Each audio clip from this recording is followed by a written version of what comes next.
大家好，我是田园，今天给大家分享一个芝麻酥饼干的做法。首先我们在大碗中打入一颗50克的鸡蛋，接着我们先加入70克的食用油，然后再加入45克的白糖，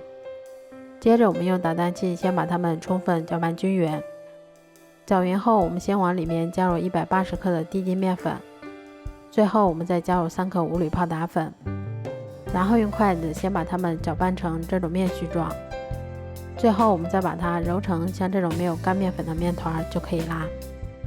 接着我们取适量的面剂，先在手心处把它揉成像这样的圆球，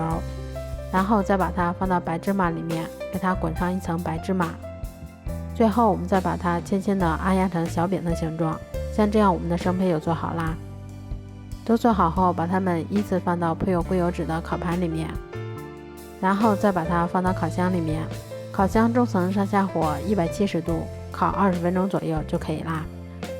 这样做出的芝麻酥饼干吃起来非常的酥脆香甜，咬上一口还有一股浓浓的白芝麻的香味儿。如果喜欢的话就试试吧，喜欢我的视频就关注我吧，谢谢您的支持。